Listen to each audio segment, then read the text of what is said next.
ये बड़े बड़े मकान, लग्जरी गाड़ियां, प्राइवेट जेट, पीछे नौकर चाकर, इसको बोलते हैं बिलियनियर ना।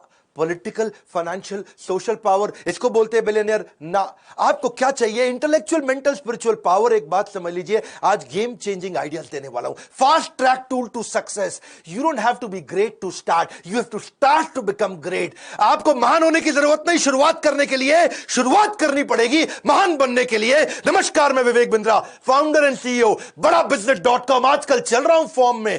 सारे आपने हर वीडियो को मिलियंस ऑफ व्यूज पे लेके गए। बिलियनियर्स की सॉलिड हैबिट जिससे वो बिलियनियर बनते हैं, ये है एकदम टूल। पकड़ लेना इस वीडियो को, सारी हैबिट पकड़ लो। पहली habit, they don't wait, they act. Act का मतलब क्या है? Action changes things. ACT, action changes things. जल्दी एक्ट करना पड़ेगा, फटाफट छोटा छोटा एक्ट करना पड़ेगा। Focus thinking, focus mindset, focus goals, focused conversation. हर एक से बात नहीं करते, सारी बात नहीं करते, फालतू बात नहीं करते। धीरू भाई अंबानी छोटा शुरुआत किया, एक स्कूल के मास्टर के बेटे भजिया बेचने से काम चालू किया। करसन भाई पटेल जो आज निरमा के मालिक हैं, वो पहले साइकिल पे छोटा डिटर्जेंट घर की पीछे की बालकनी में बनाते थे, साइकिल पे बेच बेच के आते थे। नारायण मूर्ति IIT के पेपर की तैयारी करी, IIT क्लियर भी कर लिया, लेकिन पापा के पास पैसे नहीं थे IIT की एडमिशन के लिए, IIT की फीस जमा करने के लिए। अपनी बीवी के गहने बेच करके कंपनी चालू करी और आज IIT उनके ऊपर केस स्टडी लिखता है। सुनील भारती मित्तल एयरटेल के मालिक, बिजनेस की शुरुआत ऐसे नहीं कर दी थी भाई साहब। ट्रकों के अंदर जहां उनका कंसाइनमेंट जाता था, उसी के अंदर सोया करते थे वो, उसी में सो के जाते थे, उसी में ट्रैवल करते थे। छोटे छोटी डॉर्मेट्री जहां पब्लिक में आकर के ड्राइवर सोते थे, उनके साथ में सोया करते थे। आपका फ्यूचर इस पर डिटरमिन करता है आप एक्शन आज क्या लेने वाले हो। मात्सुशिता कुनोस्के, इनको गॉड ऑफ बिजनेस बोलते हैं जापान के अंदर। मात्सुशिता कुनोस्के 23 साल के थे, अप्रेंटिस थे, मतलब समझो एक बिल्कुल जूनियर मजदूर टाइप। हाँ, और ये इन्होंने सोचा, इनके पास कोई फॉर्मल एजुकेशन नहीं थी, लेकिन एक improved version of light socket लेकर के आए थे ये। उनके बॉस ने बोला है नॉनसेंस, किसी काम का नहीं है, लाइट सॉकेट नया बना के लेके आ रहा है, हीरो बन रहा है तू जापान में। तो जापान में लोग चुप रहते हैं, वहां पे तो एकदम ऐसा गर्दन झुका लेते हैं। ये गया, इसने अपनी बेसमेंट में बल्ब के नए वर्जन बनाने शुरू कर दिए, सॉकेट के नए वर्जन बनाने शुरू कर दिए, बना भी दिए। साइकिल पे, ठेले पे, गली गली बेच के आता था। कौन बना? मात्सुशिता कुनोस्के। आगे चल के नेशनल पैनासोनिक, दुनिया के 10 सबसे बड़े ब्रांड।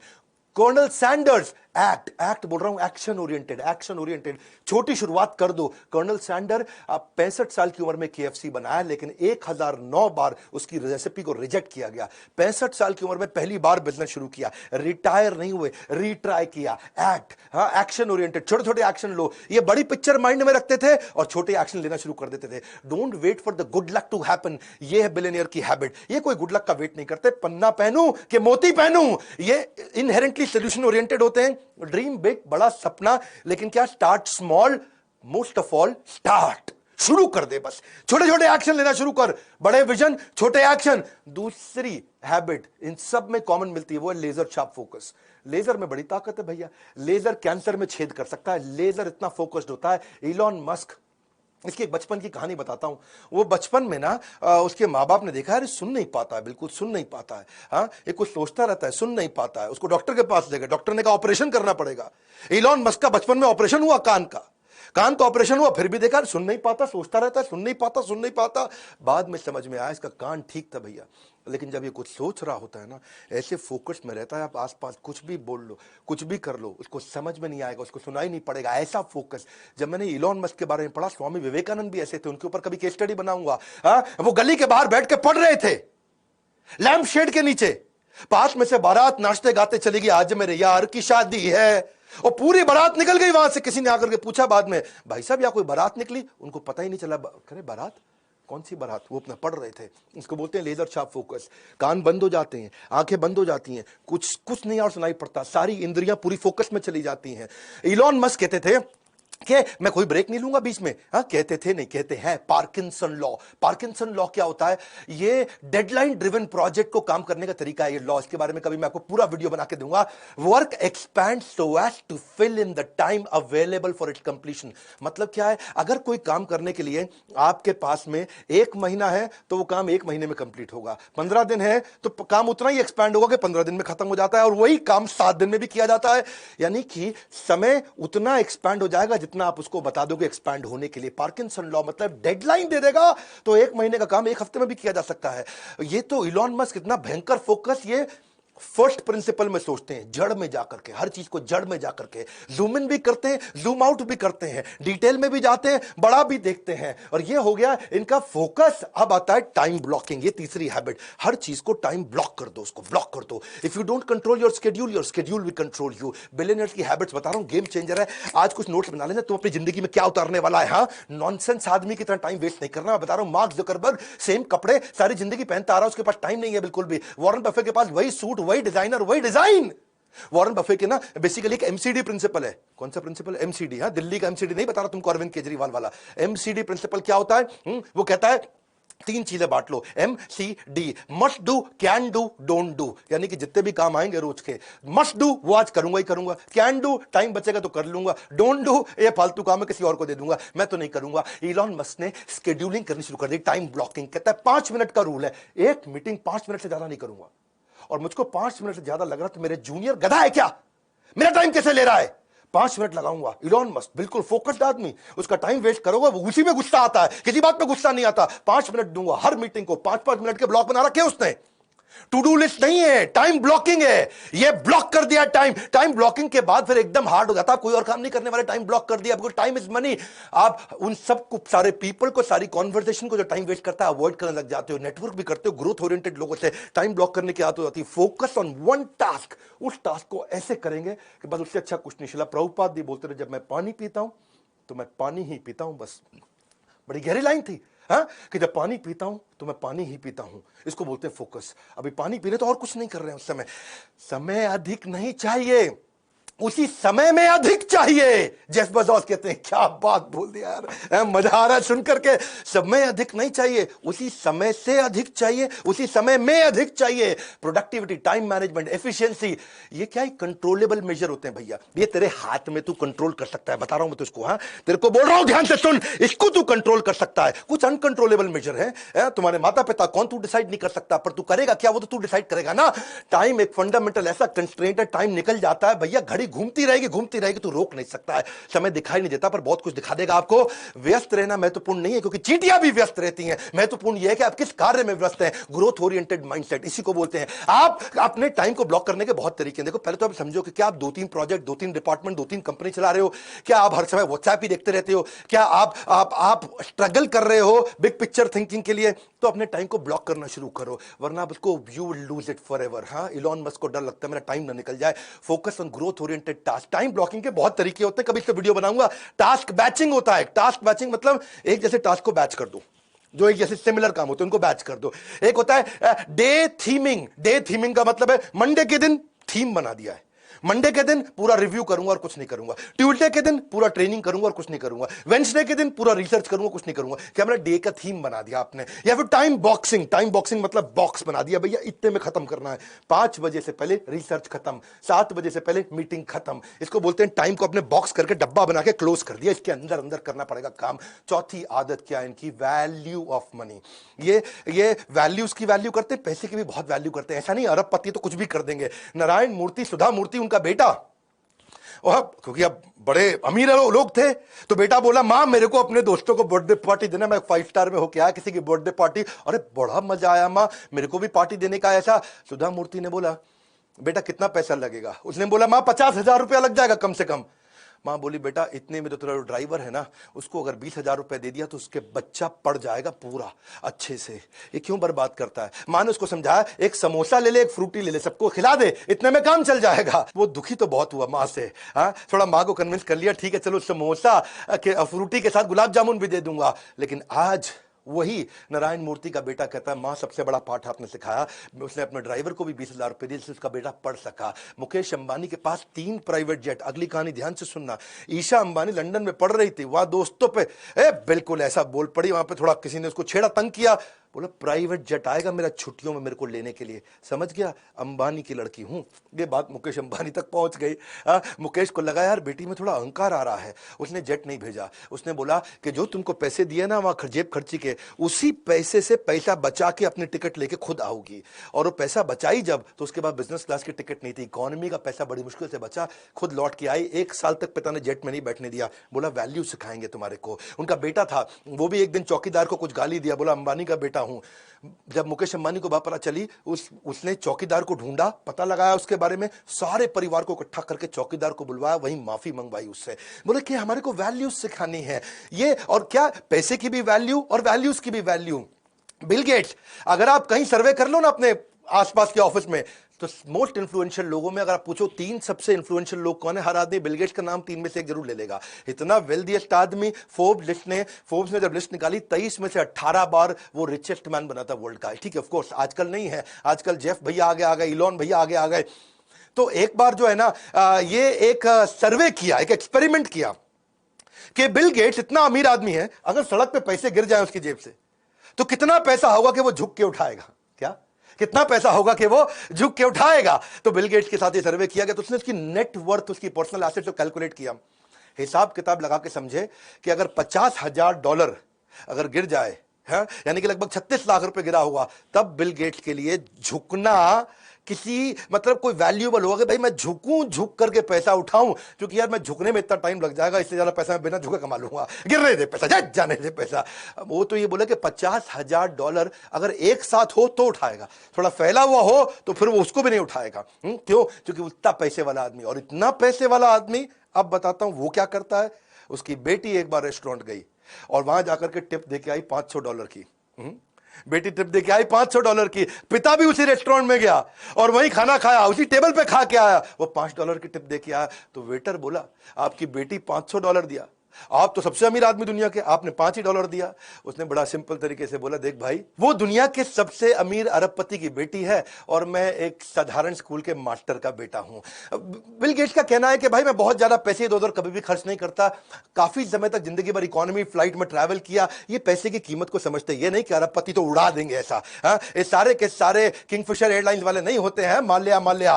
वॉरेन बफे दुनिया के सबसे अमीर आदमियों में, लेकिन आज तक 1956 के $31,000 के पुराने मकान में रहता, खुद ही गाड़ी चलाता है। अवॉइड स्पेंडिंग मनी, सुनो मेरी बात, गोल्डन स्टेटमेंट दे रहा हूं, सुन लो भैया, तुमसे कह रहा हूं, avoid spending money which does not contribute to your success. वहां पैसा कभी मत खर्च करना जो आपकी सक्सेस में कंट्रीब्यूट ना करता हो। अगर आपके गोल को कंट्रीब्यूट करता हो तो पैसा खर्च करना ठीक है। फ्रूगल होने का मतलब, कम पैसा खर्च करने का मतलब यह नहीं कि भिखारी बन जाओ, गरीब बन जाओ, मतलब यह है जहां वैल्यू फॉर मनी हो वहीं पैसा खर्च करे। इनकी 5वीं आदत है रिस्क टेकिंग एबिलिटी। करेज, रिस्क, ये रिस्क लेता है। हर बिलियनियर ने जिंदगी में बहुत रिस्क लिए हैं, करेज होता है इनके अंदर। पर ध्यान देना, करेज बोल रहा हूं, कर्ज नहीं बोल रहा हूं। कर्ज क्या होता है? लोन। रिस्क का मतलब ये नहीं कि लोन पे लोन लिए जाओ। कैलकुलेटेड रिस्क होता है, फार साइटेड होते हैं, दूर तक देखते हैं, सक्सेस को विजुलाइज कर पाते हैं। वॉल्ट डिज्नी ने, उसका मिक्की माउस डोनाल्ड डक बढ़िया चल रहा था, वॉल्ट डिज्नी का नाम सुना आपने? अच्छा चल रहा था भैया, लेकिन उसने क्या सोचा कि मैं यार एक नया करता हूं, ये स्नो वाइट एंड 7 ड्वार्फ, ऐसा करके उसने सोचा कि मैं एक नया कार्टून बनाता हूं। ऐसा technique colour fully animated feature length film उस समय में पहले कभी नहीं बनाई गई थी। सबने बोला, अरे तेरा मिक्की माउस ठीक चल रहा है, तेरा डोनाल्ड डक ठीक चल रहा है, काहे पंगा लिए जा रहा है, बस कर बैठ जाए पे आराम से। वो लगाओ अपने मेहनत करने में, पैसे कम पड़ गए उसको, सिचुएशन खराब। और जो है डिज्नी लेकिन लगा रहा, वॉल्ट डिज्नी लगा रहा, भैया बना दूंगा। दुनिया भर में ट्रैवल करके आया, पैसे मांगे लोगों से, कोई उसको पैसा भी नहीं दे रहा, हालत भी खराब हो गई उसकी बीवी ने, उसके भाई ने मना किया, अरे बस कर बैठ जा, तेरा मिक्की माउस तो ठीक चल रहा है, बैठ आराम से। वो माना नहीं, बहुत मेहनत किया।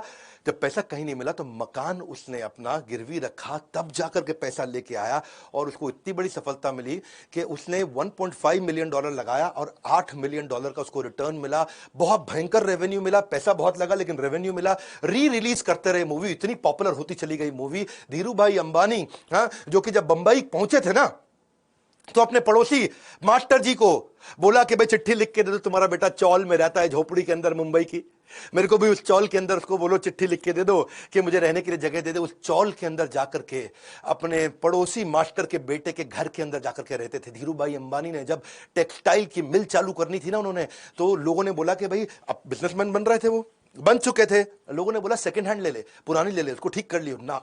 बोले करूंगा तो नंबर 1 काम करूंगा। रिस्क लिया और आज पूरी दुनिया जानती है। वो क्या कहते थे, मैं बेस्ट करता हूं, सबसे एडवांस टेक्नोलॉजी के साथ काम करता हूं। इलॉन मस्क, उसने भी कई रिस्क लिए। इलॉन मस्क तो रिस्क का राजा है जी, उससे ज्यादा रिस्क कौन लिया?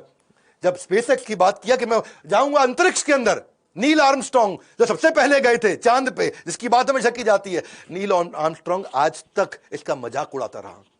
आज तक इसकी निंदा करी उसने, ये बेकार है, नहीं कर पाएगा, नहीं कर पाएगा, क्योंकि वो कहता था कि कमर्शियल स्पेस फ्लाइट जो वो डेवलप कर रहा है वो हमेशा उसके अगेंस्ट है नील आर्मस्ट्रॉन्ग। इनका कई लोगों ने मनोबल तोड़ा, लेकिन फिर भी इन्होंने रिस्क लिया। और वो तो बोलते थे कि नील आर्मस्ट्रॉन्ग आप तो मेरे गुरु हैं, आकर के देखोगे ना कि मेहनत कितनी कर रहे हैं कि आप भी कन्विंस हो जाओगे। 2008 के दौरान ना इनके पास केवल $40 मिलियन बचे थे और दो सबसे ज्यादा डिफिकल्ट प्रोजेक्ट थे इनके, एक था स्पेसएक्स, एक था टेस्ला, दोनों बहुत रिस्की थे और केवल $40 मिलियन बचे थे। अब इनके पास बिल्कुल क्लियर था कि एक में $40 मिलियन डालूंगा, दूसरी कंपनी मर जाएगी, बर्बाद हो जाएगी, या दोनों में डिवाइड करके डालूंगा तो दोनों मर जाएंगे, बर्बाद हो जाएंगी। तो एक में डालूं एक चल जाएगी, दूसरी खत्म होगी, दोनों में 20 डाल दूंगा तो दोनों खत्म हो जाएंगी, क्योंकि इतने कम पैसे में कंपनी उठती नहीं। लेकिन उसने दोनों में डाला और दोनों कंपनी उठाई। रिस्क है, करेज है, कर्ज नहीं है, इसको समझना ध्यान से। छठी इनकी आदत, ये डिसिप्लिन रहता है इनका हेल्थ और फिटनेस के। ये कहते हैं कि फिजिकल और मेंटल फिटनेस ऐसी होनी चाहिए, एनर्जी होनी चाहिए। हाँ, आप मेरे में भी देखते हैं ना, भयंकर एनर्जी के साथ काम करता हूं जीवन भर। फिटनेस ना एक रिश्ते की तरह है, उस रिश्ते के साथ चीटिंग करोगे ना तो रिश्ता लंबा कभी चलेगा नहीं। जेफ बेजोस रोज 1 घंटा वर्कआउट करते हैं, अपने ट्रेनर के साथ ट्रैवल करते, कहीं जाता है अपना साथ में न्यूट्रिशनिस्ट और ट्रेवल अपना ट्रेनर साथ लेके चलता है फिजिकल फिटनेस के लिए, जो उसको एक्सरसाइज कराता है। ये कहता है कि जितनी भी हाई आईक्यू मीटिंग है सुबह सुबह कर लो, सुबह सुबह जल्दी उठ के कर लो, सुबह 10 बजे से 1 बजे के बीच में सारी हाई आईक्यू मीटिंग कर लो। शाम को दिमाग धीरे काम करता है। 8 घंटे की स्लीप रोज लेता है। इसका मानना कि भाई 8 घंटे की स्लीप लोगे तभी बढ़िया डिसीजन ले पाओगे, प्रोडक्टिव माइंडसेट रहेगा। सारे बिलियनर मैंने देखा कि भाई 7 से 8 घंटा सारे सोते हैं, चाहे कितना ही मेहनत करता हो, 7 से 8 घंटा सोना जरूरी है। और हेल्थ पे काम, इलॉन मस्क भी 7 घंटा सोते हैं, बहुत मेहनत करते हैं, लेकिन अलार्म के बिना उठते हैं, 7 घंटे के अंदर उठते हैं, एक्सरसाइज करते हैं, रोज ऑडियो वीडियो। इलॉन मस्क का नियम है रोज बढ़िया ऑडियो वीडियो, जिससे वो अपने आप को ट्रेन कर सके। रेगुलेटेड खाना खाता है इलॉन मस्क। तो क्या है, वो सुपर फूड होते हैं ना, जैसे क्या होते हैं, बेरीज होते हैं, हनी होता है, नट्स होता है, वो उसकी आदत है। वॉरेन बफे भी 7:30 बजे थोड़ा लाइट वर्कआउट करते हैं। उनकी उम्र बहुत हो गई, मेरे ख्याल 90 के आसपास है। वीडियो बना दूंगा वॉरेन बफे में जल्दी, लेकिन आधा घंटा वर्कआउट जरूर करते हैं। ब्रिज एक गेम है, जो ताश की एक बढ़िया गेम होती है, दिमाग बहुत लगाना पड़ता है ब्रिज गेम में। ऑफिस से घर नहीं जाते सीधा, पहले वो दिमाग की गेम्स खेल के आते हैं। बिल गेट्स 7 बजे उठ करके 6 से 7 घंटा वो भी सोते हैं। लेकिन मार्क जुकरबर्ग वो अपनी हेल्थ के लिए क्या करते हैं, उस हेल्दी ड्रिंक्स पीते रहते हैं पूरा दिन। कभी अलग अलग स्मूदीज लेते हैं, बेरीज की स्मूदीज लेते हैं। देखो, ये आपके ऊपर है कि आप क्या चुनते हैं, अनुशासन का कष्ट क्योंकि डिसिप्लिन में कष्ट है, या पछतावे की पीड़ा, बाद में पछताओगे भैया। ओपरा विनफ्री भी रोज 5 मील सवेरे वॉक जरूर करती है। रिचर्ड ब्रांसन 5 बजे उठते हैं, स्विमिंग करते हैं। और अब उनका, रिचर्ड ब्रांसन की एक आदत है भाई, वो ना बहुत हेल्थ को लेकर अवेयर है। सारे वेलनेस और सुपर फूड और न्यूट्रिशनिस्ट और ट्रेनर उनको भी लेकर चलते हैं। टिम कुक भी सुबह 4 बजे जिम जाते हैं। बराक ओबामा सुबह 5 बजे। देखो पता क्या है, आइदर ट्रेन इनसेन और रिमेन द सेम। बहुत सिंपल। हाँ, 7वीं आदत सेल्फ लर्निंग, ये कोई नहीं छोड़ता। सेल्फ लर्निंग ये बहुत बड़ा गेम चेंजर है भैया। जितने लोग आगे बढ़े हैं ना, लर्निंग करना एक आम के पेड़ के बोने जैसा है। आम के पेड़ को जब बोगे ना, गुठली डालोगे तो शुरू में कुछ नहीं निकलता है, रिजल्ट नहीं आता, लेकिन जब आएगा तो जिंदगी भर मीठा फल मिलता रहता है। आप एक एक्स्ट्रॉर्डिनरी जीवन जीना चाहते हैं तो फॉर्मल एजुकेशन से काम नहीं चलेगा, कंटिन्यूस लर्निंग चाहिए। क्योंकि फॉर्मल एजुकेशन आपको जीवन यापन योग्य बनाता है, सेल्फ लर्निंग आपको सफल बनाता है। कोई भी चीज अगर लंबे समय तक इस्तेमाल न की जाए तो खराब हो जाती। चाहे वो कोई गाड़ी हो, पड़ी रहे खराब हो जाएगी, मशीन हो पड़ी रहे खराब हो जाएगी, घड़ी हो पर खराब हो जाएगी। ऐसे ही आपका शरीर है और आपका दिमाग है, अगर ऐसे ही रहेगा तो खराब हो जाएगा, खत्म हो जाएगा। वॉरेन बफे इसके जीते जागते उदाहरण है। वॉरेन बफे कहते हैं धार लगाओ, धार लगाओ, धार लगाओ, तब पेड़ काटोगे, पेड़ जल्दी कटेगा। वॉरेन बफे से ज्यादा तो मेरे ख्याल कोई नहीं पढ़ता होगा दुनिया में, है जी। New York Times, Wall Street Journal, Financial Times, American Banker, ये सारे अखबार, जितने अखबार है वहां बड़े, सबको चाट लेते हैं रोज। 10 घंटा रोज पढ़ते हैं, या 500 पेज कम से कम पढ़ते हैं। इलॉन मस्क 15 घंटे बचपन में पढ़ा करते थे रोज। Investment in knowledge pays the best interest. Bill Gates 50 किताबें एक साल में पढ़ते हैं। जुकरबर्ग 1 किताब हर हफ्ते पढ़ते हैं। हाँ, स्टीव जॉब्स भी 1 किताब हर महीने पढ़ते हैं। महात्मा गांधी 11,000 किताबें उन्होंने जिंदगी भर में पढ़ी है। इब्राहिम लिंकन भी हर महीने किताब पढ़ते थे। बराक ओबामा का पक्का था कि 1 किताब हर महीने कंप्लीट करनी। क्षमा चाहता हूं, बराक ओबामा हर हफ्ते 1 किताब करते थे। जैक मा 1 किताब रोज पढ़ने की कोशिश करते थे। और मेरा क्या है, कम से कम 1 घंटा मिनिमम मैं भी रोज पढ़ता हूं। पहले मैं 2 घंटा पढ़ता था, लेकिन आज मैं 1 घंटा पढ़ता हूं और 1 घंटा अपने ही एवरीथिंग अबाउट एंटरप्रेन्योरशिप के अरबपतियों के वीडियोस देख लेता हूं। 2 घंटा हो गया लर्निंग मेरा। सारे अरबपतियों के साथ पावरफुल वीडियोस बनाए ना, तो मैं उनसे भी सीखता हूं, वो कैसे सिखाता है, वो कैसे करता है। देखो, किसी ने एक बड़ी अच्छी बात बोली कि टेलीविजन से मुझे अच्छी पढ़ाई करने को मिलती है। किसी ने पूछा कैसे भैया? बोला जैसे ही टेलीविजन ऑन करते मैं दूसरे कमरे में जाके पढ़ने लग जाता हूं। बड़ा सरल है। देखो क्वालिटीज बहुत सारी हैं बिलियनियर्स में, और बनाऊंगा। वो इंट्रिंसिकली अंदर से मोटिवेटेड कैसे रहते हैं, अपने ऊपर बड़े कठोर रहते हैं, रेगुलर ट्रैक करते हैं अपनी प्रोग्रेस को, अपने साथ वालों की प्रोग्रेस को, डिसीजन मेकर जबरदस्त होते हैं और फीडबैक लेने में बहुत तेज है। हमेशा फीडबैक लेकर के उस पर काम करते हैं। एनएनबी सुना है ना आपने मेरा बोमन ईरानी के साथ video, NNB next new better, next new better, next new better. बड़ा बिजनेस भी नेक्स्ट न्यू बेटर पे काम करता है। हमने भी अपने आईबीसी के साथ नया थीम लॉन्च किया है, क्या? रगड़ देंगे, रगड़ देंगे। किसी को पूछा आईबीसी क्यों बने? बोले तेरे को रगड़ देंगे। आईबीसी बन जा, तेरे को रगड़ देंगे। तेरे को भी आगे बढ़ना है, तू आईबीसी बन जा, पता लगा, तेरे को रगड़ देंगे। बोला क्या मतलब? 1% तेरे को रोज बेटर बनाएंगे। ऐसा कहा जाता है अगर कोई आदमी रोज 1% बेटर हो जाए तो 1 साल के अंदर वो 3800% बेटर हो जाता है, पूरी तरह ट्रांसफॉर्म्ड, अपस्किल्ड और रेवोल्यूशनरी। क्योंकि आपकी जो हैबिट्स है ना, वो आपको कंपाउंडेड रिजल्ट्स देती हैं, और अगर वही हैबिट गलत हुई तो भी कंपाउंडेड रिजल्ट देंगे, बढ़िया हुई तो भी कंपाउंडेड रिजल्ट। तेरे को कंपाउंडिंग रिजल्ट ऊपर जाने का चाहिए कि नीचे जाने का, बर्बाद होने का कि आबाद होने का? हैबिट्स आपको कंपाउंड इंटरेस्ट, सेल्फ इंप्रूवमेंट का देगी। देखो अगर तूने थोड़ा इस महीने पैसा बचा लिया, क्या इस महीने थोड़ा पैसा बचा लिया, तो तू मिलियनेयर तो बन नहीं जाएगा। हाँ, अगर तू 3 दिन जिम चला गया तो तू आर्नोल्ड नहीं बन जाएगा। अगर तूने 1 घंटा चाइनीज पढ़ ली तो चाइनीज बोलनी आनी जाएगी। तेरे को हैबिट चाहिए। Success is a product of daily habit, not random activities. हाँ, हमने इसलिए जो है ना अपने आईबीसी के साथ क्या बना दिया, इसको रगड़ देंगे। इतना ट्रेनिंग देते हैं आईबीसी, लगभग फ्री का मॉडल है, लगभग फ्री का मॉडल बता रहा हूं मैं आपको, क्योंकि आपको आईबीसी बनने का पैसा सारा वापस मिल जाता है। और न केवल वापस मिलता है बल्कि आपको सालों साल की रगड़ देने वाली training. Learning equals to earning. हमने रिसेंसी फ्रीक्वेंसी, जो लोग आईबीसी हमारे साथ एक्टिव होते हैं, रिसेंटली भी एक्टिव थे, फ्रीक्वेंटली भी एक्टिव थे, उनके लिए एक अलग टीम लगा करके उसको ट्रेन करते हैं। तेरे को जिंदगी में कोई भी बिजनेस करना है ना, तेरे को कोई भी बिजनेस करना है, स्टार्टअप करना है, तो तेरे को हम लोग बिजनेस आर्मी के अंदर डाल के रगड़ के इतना ट्रेन कर देंगे। आप मतलब तेरे को आईबीसी बनना है, तेरे को फाइनेंसिंग ले सकते, तेरे पास पैसे नहीं है तो हम तुझे लोन देंगे, इंटरेस्ट फ्री लोन देंगे, तेरे सपनों को पूरा करने में तेरे साथ खड़े हैं। तेरे को डिजिटल दुकान, मार्केटिंग कोलैटरल, फ्री की लीड्स, तेरे को शुरुआत करने के लिए तेरे पेमेंट पोर्टल। बात समझो, your net worth is measure of your financial habit. कितना पैसा कमाए तेरी फाइनेंशियल हैबिट पे। Your weight is the measure of your eating habit. Your clutter, जो तेरी गंदगी है, is the measure of your cleaning habit. Your knowledge is the measure of your learning habit. ज्ञान वो शक्तिशाली हथियार है जिससे आप पूरी दुनिया बदल सकते हो। और देखो मेरी बात समझ लो, not all readers are leaders but all leaders are surely readers. सीख हमारे साथ आकर के बोर्ड लाइन नंबर पे फोन कर, तेरे को रगड़ देंगे, इतना ट्रेनिंग देंगे। अगर तू आईबीसी बन गया तो इस नंबर पे फोन करके पता लगा भाई रगड़ने का कौन सा नया स्कीम चालू कर दिया। इस वीडियो को शेयर करो, वो सारी हैबिट सिखाओ लोगों को। खड़े होकर के चलना पड़ेगा भैया, ऐसा एक्ट करो। सातों हैबिट्स में देखो कौन सी अपने जीवन में उतारने वाले। नीचे बताना अगला वीडियो कौन सा बनाना है। मैं बिल्कुल फॉर्म में चल रहा हूं, हर वीडियो को मिलियंस में देखा जा रहा है आजकल। सब्सक्राइब करना अगर नए आए हो, लाइक करके उत्साह नहीं बढ़ाओगे। इतना प्रयास, फ्री में कंटेंट देता हूं। कमेंट बॉक्स में आ रहा हूं आपसे मिलने के लिए, हमारे साथ जुड़े रहने के लिए, हर बार वापस आके वीडियोस को देखने के लिए, वर्ल्ड का नंबर 1 एंटरप्रेन्योरियल यूट्यूब चैनल बनाने के लिए। पड़े हो किस चक्कर में? विनम्रता से कोई नहीं है टक्कर में। आप सबका प्रेम पूर्वक बहुत बहुत धन्यवाद।